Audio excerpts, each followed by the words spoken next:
Hello everyone, welcome to my channel H D Orion. हम पढ़ रहे हैं accountancy for class 12 T S. Grewal की टेक्स्ट बुक से, बुक 3 चैप्टर 4 अकाउंटिंग रेशियोज। और अभी हम पढ़ेंगे current ratio and quick ratio.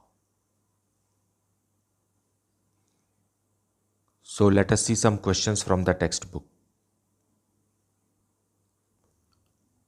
So question number 8, working capital ₹1,80,000, total debts ₹3,90,000, long term debts ₹3,00,000, calculate current ratio.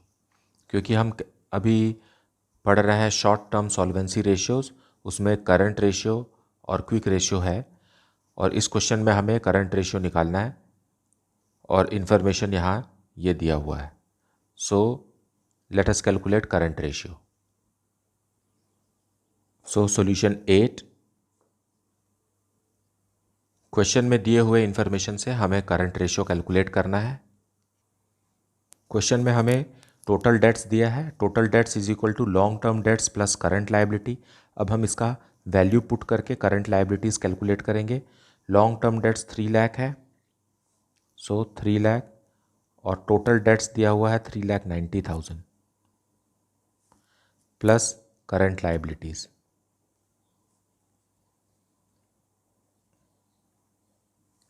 Transpose करेंगे, करंट 3,00,000 को इधर ले जाएंगे, so current liabilities is equal to 3,90,000 minus 3,00,000, that is equal to 90,000। अब हमें पता है working capital is equal to current assets minus current liabilities. हमारे पास करंट लायबिलिटीज़ भी है, वर्किंग कैपिटल भी है, जो यहाँ लिखा हुआ है। हमें करंट एसेट्स कैलकुलेट करना है। So current assets is equal to working capital plus current liability. So working capital है हमारे पास 1,80,000 और करंट लायबिलिटीज़ है 90,000। सो करंट एसेट्स कैलकुलेट हो गया ₹2,70,000। अब हम कैलकुलेट करेंगे करंट रेशियो। करंट रेशियो का फॉर्मूला है current assets divided by current liabilities. इसमें वैल्यू पुट करेंगे। सो करंट एसेट्स है हमारे पास ₹2,70,000 और करंट लायबिलिटीज़ है ₹90,000। सो रेशियो आ गया 3:1। आइडियल रेशियो है 2:1, लेकिन यहाँ आंसर आया है 3:1। इसका मतलब यह है कि करंट एसेट्स जो है वो करंट लायबिलिटीज़ का 3 टाइम्स है। इसलिए जो short term credit facility providers हैं, they will be more confident in providing credit to the organisation. So ये एक प्योर रेशियो है।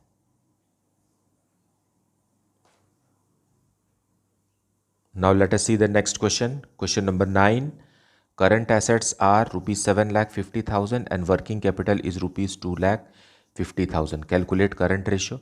हमारे पास करंट एसेट्स तो है, लेकिन वर्किंग कैपिटल से हमें करंट लायबिलिटीज़ कैलकुलेट करना पड़ेगा। So current liabilities will be equal to current assets minus working capital. So let us calculate. So solution 9, so current assets का वैल्यू दिया हुआ है, वर्किंग कैपिटल का भी वैल्यू दिया हुआ है। हमें फॉर्मूला मालूम है, working capital is equal to current assets minus current liabilities. इसलिए हम कैलकुलेट करेंगे current liabilities. Current liabilities is equal to current assets minus working capital. So current assets है 7,50,000 minus working capital ₹2,50,000। So current liabilities आ गया ₹5,00,000। अब हमें निकालना है current ratio. Current ratio is equal to current assets divided by current liabilities. Current assets है ₹7,50,000 और current liabilities है ₹5,00,000। सो आंसर आ गया 1.5:1, जो कि स्टैंडर्ड आंसर से कम है। आइडियल आंसर जो है वो 2:1 होना चाहिए, लेकिन यहाँ पर आ गया है 1.5:1। इसका मतलब ये है कि जो short term credit facility provider हैं, they will not be very much comfortable with the situation. यहाँ होना चाहिए करंट एसेट्स डबल होना चाहिए करंट लाइबिलिटीज़ का। Next question, question number 10, a company had current assets of ₹4,50,000 and current liabilities of ₹2 lakh. Afterwards, it purchased goods for ₹30,000 on credit. Calculate current ratio after the purchase. Company का current assets और current liabilities दिया हुआ है और company ने goods खरीद लिया 30,000 का, वो भी क्रेडिट में। तो हमें अब निकालना है current ratio after the purchase of goods. So let us see the solution. Solution 10। So current assets ₹4,50,000 का है और करंट लाइबिलिटीज़ ₹2 लाख का है। अब कंपनी ने परचेस किया है गुड्स, वो भी क्रेडिट में। गुड्स परचेस करने से करंट एसेट्स बढ़ जाएगा क्योंकि स्टॉक बढ़ जाएगा, और क्योंकि ये गुड्स क्रेडिट में परचेस किया हुआ है इसलिए करंट लाइबिलिटीज़ में क्रेडिटर्स बढ़ जाएगा। मतलब करंट एसेट्स भी 30,000 रुपीज़ से बढ़ जाएगा और करंट लाइबिलिटीज़ भी 30,000 रुपीज़ से बढ़ जाएगा। सो करंट रेशियो कैलकुलेट करेंगे। Current assets divided by current liabilities. Current assets ₹4,50,000 plus purchase of goods, so stock बढ़ गया हमारा, इन्वेंट्रीज बढ़ गया 30,000 से। उसी तरीके से करंट लाइबिलिटीज़ 2 लाख का था और अब क्रेडिटर्स और भी बढ़ गया 30,000 से, इसलिए ये हो गया 4,80,000 डिवाइडेड बाय ₹2,30,000 और रेशियो आएगा 2.09:1। ये आंसर है और ये एकदम सही आंसर है क्योंकि आइडियल आंसर होना चाहिए 2:1 और ये लगभग 2 ही है। Now let us see the next question, question number 11। Current liabilities of a company were ₹1,75,000 and its current ratio was 2:1. It paid ₹30,000 to a creditor. Calculate current ratio after payment. So let us calculate. So solution 11, हमें question में दिया हुआ है current liabilities is equal to ₹1,75,000 और current ratio भी दिया है 2:1। तो हम यहाँ इस रेशियो को यूज़ करके करंट एसेट्स कैलकुलेट कर सकते हैं। करंट रेशियो का फॉर्मूला है current assets divided by current liabilities. हमें करंट रेशियो अवेलेबल है, सो यहाँ लिखेंगे 2/1 is equal to current assets divided by current liability है 1,75,000। इस तरीके से करंट एसेट्स आ जाएगा, इसे ट्रांसपोज करेंगे 1,75,000 2 से मल्टीप्लाई हो जाएगा, सो 2 मल्टीप्लाइड बाय 1,75,000 यह आ जाएगा ₹3,50,000। अब क्वेश्चन में कंडीशन दिया हुआ है कि it paid ₹30,000 to a creditor, so paid ₹30,000 to creditor.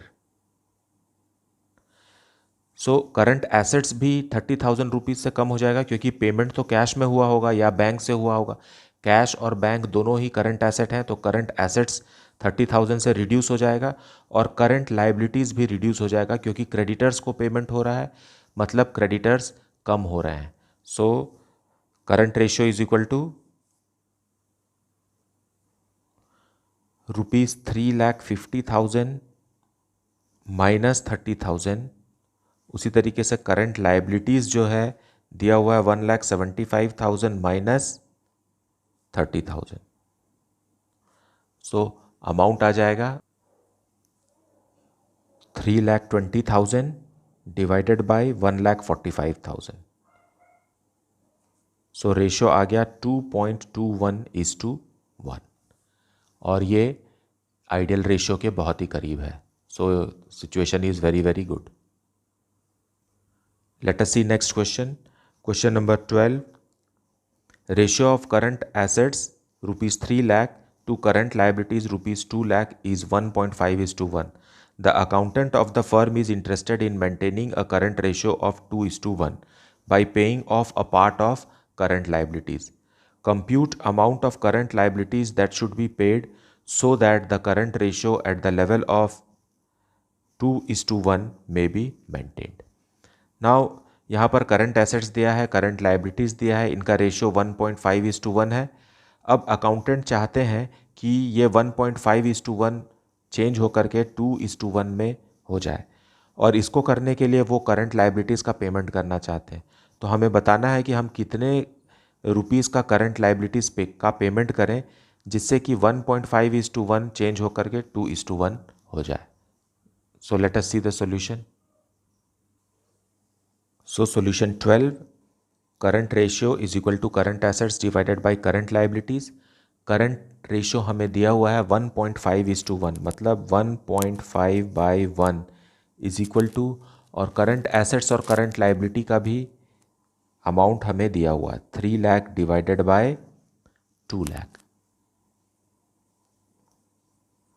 अब हमें करंट लाइबिलिटी का इतना अमाउंट पेमेंट करना है जिससे कि 1.5 चेंज होकर के 2:1 में बदल जाए। So pay ₹X to get current ratio is equal to 2:1। So let the payment be of ₹X। सो अब नया करंट रेशियो क्या हो जाएगा, 2/1 is equal to 3 lakh minus X divided by 2 lakh minus X। अब हम X के वैल्यू के लिए इस इक्वेशन को सॉल्व करेंगे, और X ही हमारा वो अमाउंट है जो कि करंट लाइबिलिटी से पेमेंट होगा, जिससे कि हमारा न्यू रेशियो 2:1 हो जाएगा। क्योंकि क्रेडिटर्स को पेमेंट करेंगे तो करंट लाइबिलिटीज़ कम हो जाएगा, और पेमेंट कैश में होगा या बैंक से होगा तो करंट एसेट्स भी कम होगा। सो करंट एसेट्स और करंट लाइबिलिटी इक्वल अमाउंट से ही रिड्यूस होंगे। So let us solve it now. So ये क्या हो जाएगा, ये ट्रांसपोज करेंगे हम, 2 multiplied by 2 lakh minus X is equal to 1 multiplied by 3 lakh minus X। अब ब्रैकेट्स ऑफ कर देंगे, ये हो जाएगा 4 lakh minus 2X is equal to 3 lakh minus X। अब x एक तरफ ले जाएंगे और नंबर अमाउंट को एक तरफ ले आएंगे, तो लेफ्ट हैंड साइड आ जाएगा -2x प्लस x, ये x इधर आके प्लस हो जाएगा, is equal to 3 lakh minus 4 lakh. इसे फर्दर सॉल्व करेंगे तो आ जाएगा -x is equal to -1 lakh. दोनों तरफ माइनस है इसलिए माइनस माइनस कैंसिल हो जाएगा, x is equal to 1 lakh rupees. यही हमारा आंसर है। अगर 3 लाख के करंट एसेट्स और 2 लाख के करंट लाइबिलिटीज़ में से 1 लाख रुपीज़ का पेमेंट होता है तो करंट रेशियो 1.5 से चेंज होकर के 2:1 हो जाता है। So that is the answer. Now question number 13, ratio of current assets ₹8,75,000 to current liabilities ₹3,50,000 is 2.5:1। The firm wants to maintain current ratio of 2:1, जो कि एक आइडियल रेशियो है, by purchasing goods on credit. और 2:1 achieve करने के लिए company credit में goods purchase करना चाहती है। पिछले क्वेश्चन में था कि वो क्रेडिटर्स को पेमेंट करना चाह रही थी, यहाँ पर है और परचेज करना चाहती है goods. Compute amount of goods that should be purchased on credit. तो हमें पता लगाना है कि कंपनी कितने रुपए का गुड्स क्रेडिट में परचेस करे जिससे कि करंट रेशियो 2.5:1 से चेंज होकर 2:1 हो जाए। So let us see the solution. So solution 13, current ratio is equal to current assets divided by current liabilities. हमें करंट एसेट्स और करंट लाइबिलिटीज दिया हुआ है और जो रेशियो है वो 2.5:1 है। Now let goods purchased on credit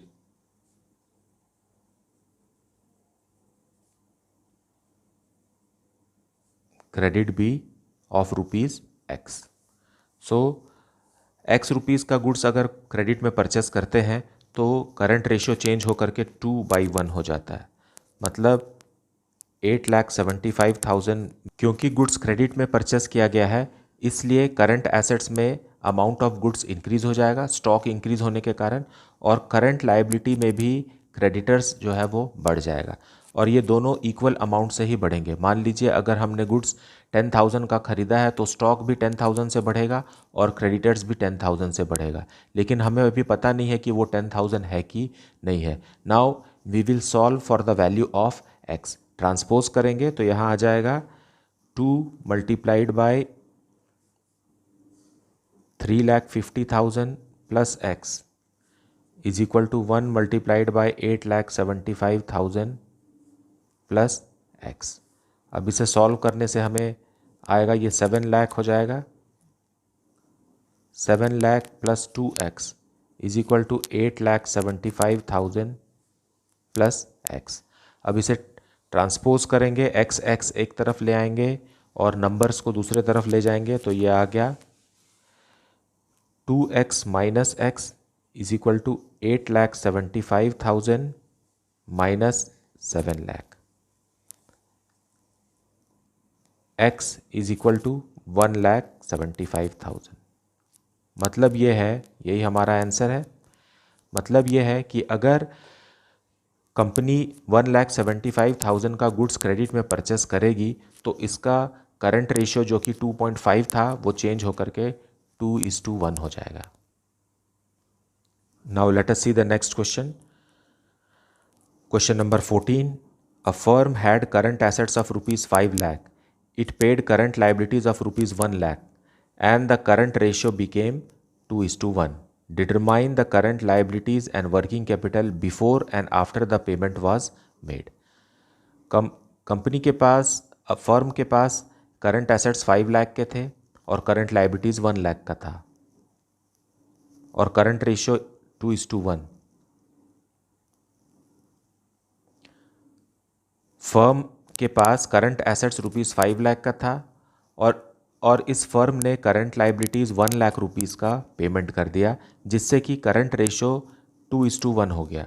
अब हमें बताना है कि इस 1 लाख रुपीज़ के पेमेंट के पहले और बाद का करंट लाइबिलिटीज़ और वर्किंग कैपिटल कितना था। सो let us see the solution. So solution 14, current assets before payment is equal to ₹5 lakh. Now firm paid a liability, paid current liability, current liabilities of ₹1 lakh.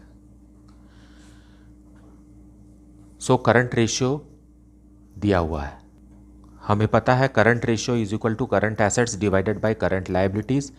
अब current liabilities 1 lakh rupees का payment करने के बाद current ratio 2:1 हो गया। मतलब current ratio 2/1 is equal to current assets जो पहले पेमेंट करने के पहले 5 लाख था उसमें से 1 लाख कम हो जाएगा, क्योंकि करंट लाइबिलिटी का जो पेमेंट है वो कैश में हो रहा है और कैश एक करंट एसेट है, इसलिए 5 लाख में से 1 लाख रुपीज़ कम हो जाएगा।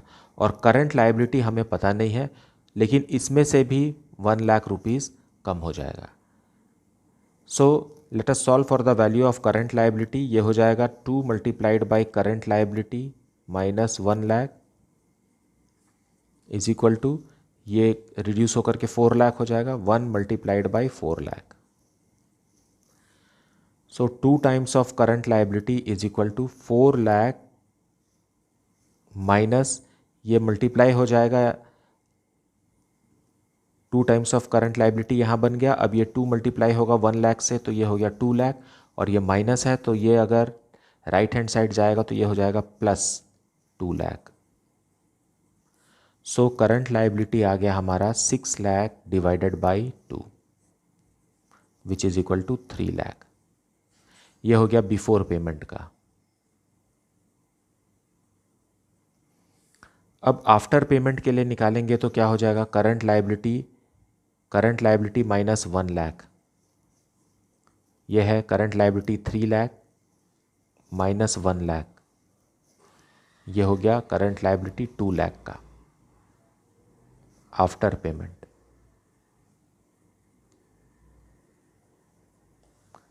हमें बिफोर पेमेंट और आफ्टर पेमेंट निकालना था, तो ये before payment current liability 3 lakh का है और आफ्टर पेमेंट हो गया ₹2 लाख का।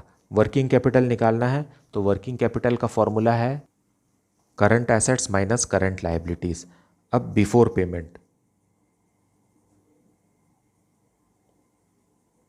Payment, working capital is equal to current assets 5 lakh का था minus before payment current liability 3 lakh है, सो आंसर आ गया 2 lakh.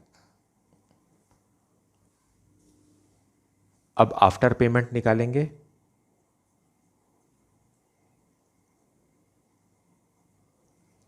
Working capital is equal to current assets 1 lakh से कम हो गया है, सो 4 लाख, और करंट लायबिलिटी भी 1 लाख से कम हो गया है, सो 2 लाख।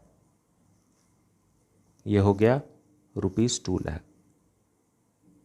सो ये answer. I hope that you are getting the concept very well, and if you are having any doubt, you can ask it in the comment section. Please like, subscribe and share the channel. Thank you so much for watching.